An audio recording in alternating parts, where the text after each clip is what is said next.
Hello दोस्तों, नमस्कार। आपका हमारे YouTube परिवार में हार्दिक अभिनंदन।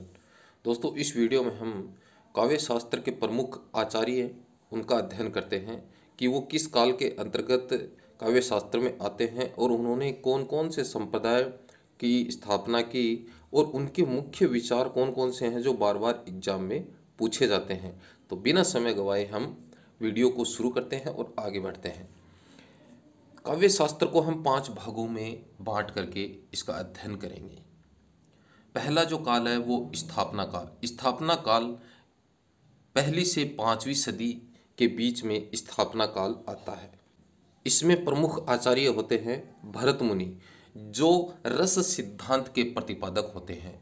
ये रस संप्रदाय के पुरातन आचार्य भी माने जाते हैं। इन्होंने जो पुस्तक लिखी, जो ग्रंथ लिखा, वह नाट्य शास्त्र है, जो पंचम वेद के नाम से भी जाना जाता है। इस शास्त्र में, इस ग्रंथ में 36 अध्याय हैं और 5000 श्लोक भरत मुनि द्वारा इस शास्त्र में लिखे गए हैं। ये काव्य शास्त्र के प्रथम आचार्य तो माने ही जाते हैं। इनके द्वारा 8 रसों की गणना इस ग्रंथ में की गई है। यानी इन्होंने रसों की संख्या कितनी मानी है? 8 मानी है। शांत रस को इन्होंने कोई स्थान अपने ग्रंथ में नहीं दिया है। 10 गुण, 10 दोष और 4 अलंकारों की चर्चा इन्होंने इस ग्रंथ में की है। वो 4 अलंकार दोस्तों कौन कौन से हैं? जिसमें है यमक, उपमा, दीपक और रूपक। ये 4 अलंकार इन्होंने इस काव्य ग्रंथ में माने हैं। तो हमारे सामने पहला प्रश्न ये बन गया कि प्रथम आचार्य कौन हुए? तो भरत मुनि हुए, जिन्होंने नाट्य शास्त्र की रचना की। पंचम वेद के नाम से जाना जाता है। 36 अध्याय है। इनका काल लगभग दूसरी सदी माना जाता है। दूसरा जो काल है वह नव अन्वेषण काल है, जो 6ठी से 11वीं सदी के बीच में आता है। इसे 2 भागों में डिवाइड किया गया, नवीन स्थापना का काल और नवीन व्याख्या का काल। इसमें कौन कौन से आचार्य हमारे सामने आते हैं और वो कौन कौन से संप्रदाय, कौन कौन सी बातें हमारे सामने लाते हैं। जिसमें पहला है नवीन स्थापना का काल। इसके अंतर्गत अलंकार संप्रदाय हमारे सामने आया सर्वप्रथम, क्योंकि रस जो संप्रदाय है वो स्थापना काल में पहली से 5वीं सदी के बीच में आता है। दूसरी जो सदी है वो भरत मुनि की मानी जाती है। फिर अलंकार संप्रदाय के बाद में रीति संप्रदाय, फिर ध्वनि संप्रदाय, वृकोक्ति संप्रदाय, औचित्य संप्रदाय। ये हमारे सामने नव अन्वेषण काल यानी 6ठी से लेकर 11वीं सदी के बीच में आते हैं।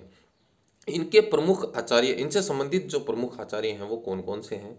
भामह जो अलंकारवादी आचार्य माने जाते हैं, अलंकार स्थापक हैं, जिन्होंने काव्य अलंकार लिखा, यह अलंकारवादी हैं। इनके साथ में दंडी महोदय हैं, दंडी आचार्य हैं, वो भी अलंकारवादी हैं, जिन्होंने काव्य दर्श नामक काव्य शास्त्र की स्थापना की। फिर रीति संप्रदाय आता है, जिसके आचार्य हैं वामन, जिन्होंने काव्य की आत्मा के बारे में सबसे पहले अपने विचार व्यक्त किए।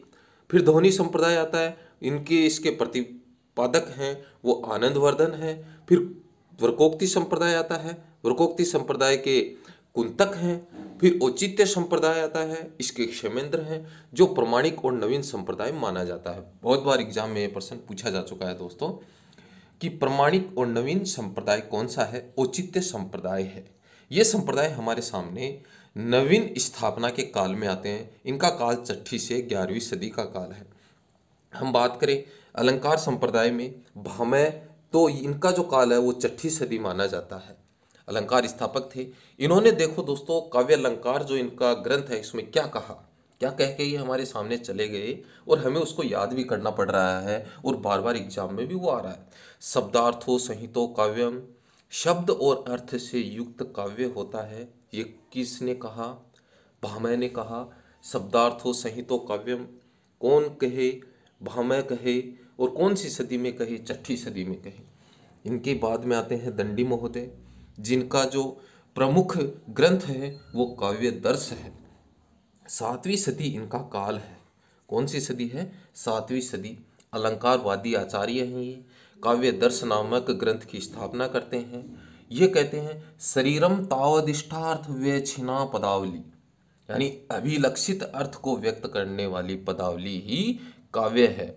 कौन से? अभिलक्षित अर्थ को व्यक्त करने वाली पदावली ही काव्य है। किन्होंने कहा? दंडी महोदय ने कहा। कौन सी सदी में कहा? 7वीं सदी में कहा। इनके बाद में रीति संप्रदाय आता है। अलंकार के बाद में कौन सा संप्रदाय आएगा? रीति संप्रदाय आएगा। रीति संप्रदाय ये 8वीं सदी का काल है, यानी वामन का काल कौन सा हो गया? 8वीं सदी। ये रीति प्रतिष्ठापक हो गए। काव्य अलंकार सूत्रवर्ती इनका ग्रंथ है। इस ग्रंथ में इन्होंने रीति संप्रदाय की चर्चा की है। इन्होंने गुण को अलंकार की अपेक्षा अधिक महत्व दिया है। किन्होंने दिया है? वामन महोदय ने दिया है। कौन सी सदी में दिया है? 8वीं सदी में दिया है। काव्य अलंकार सूत्रवर्ती में दिया है।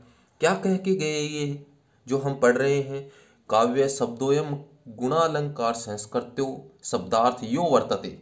इन्होंने ये कहा है काव्यम ग्राह्य अलंकार, सौंदर्य अलंकार जो इनका ग्रंथ है, इस सौंदर्य अलंकार ग्रंथ में इन्होंने ये विचार व्यक्त किए।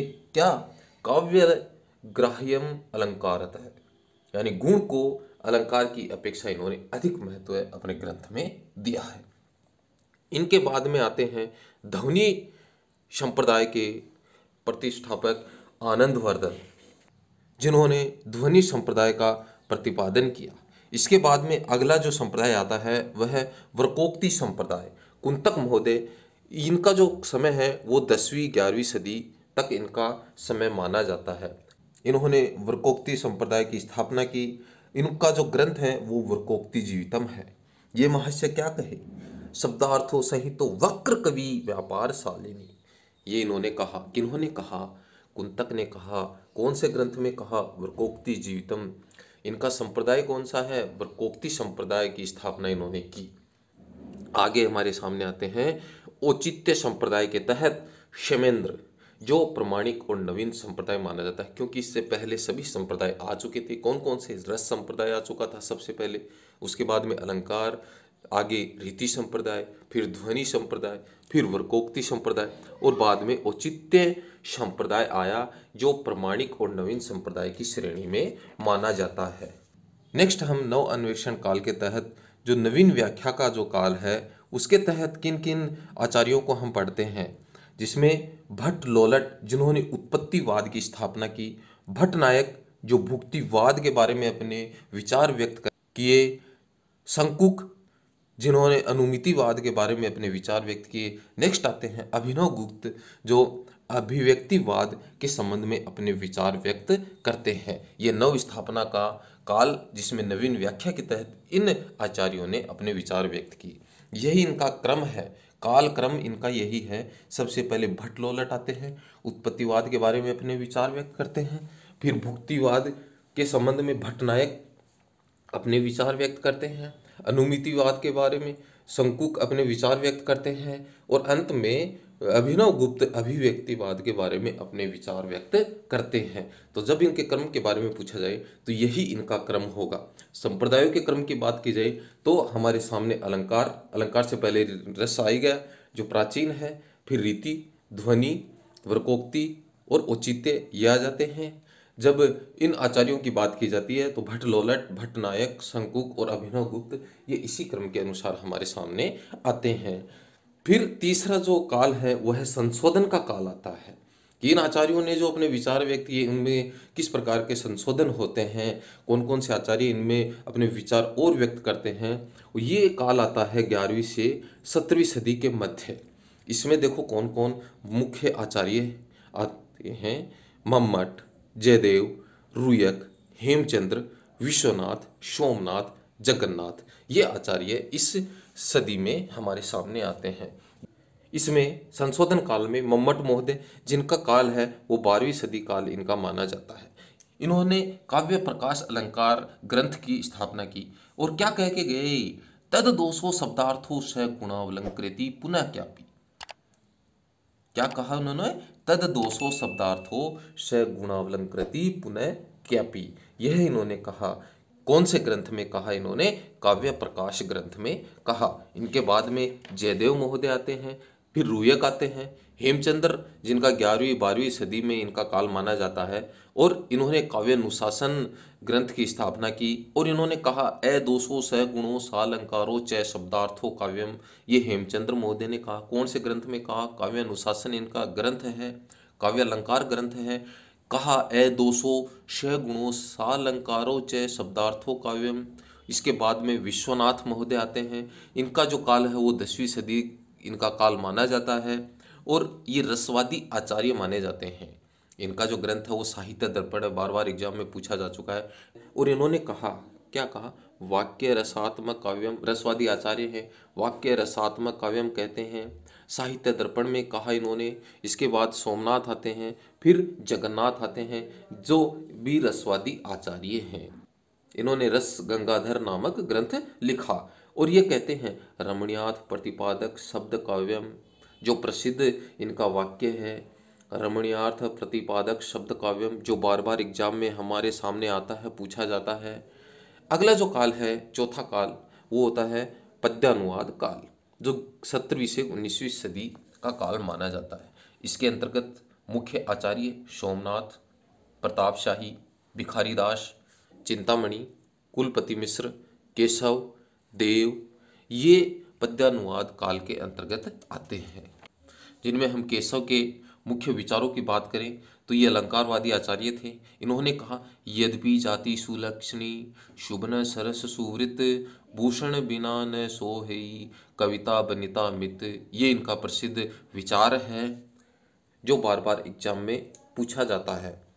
अगला जो काल है, नेक्स्ट काल है नव उत्थान का काल, जो 19वीं सदी से अब तक का काल माना जाता है। इसमें रामचंद्र शुक्ल, महावीर प्रसाद द्विवेदी, हजारी प्रसाद द्विवेदी, बाबू श्याम सुंदरदास, गुलाब राय, नगेंद्र जैसे आचार्यों को, कवियों को हम इसके तहत पढ़ते हैं। दोस्तों, वीडियो आपको ज़रूर अच्छी लगी होगी, ये आपसे आशा है। प्लीज़ जाते जाते एक लाइक तो ज़रूर बनता है। धन्यवाद।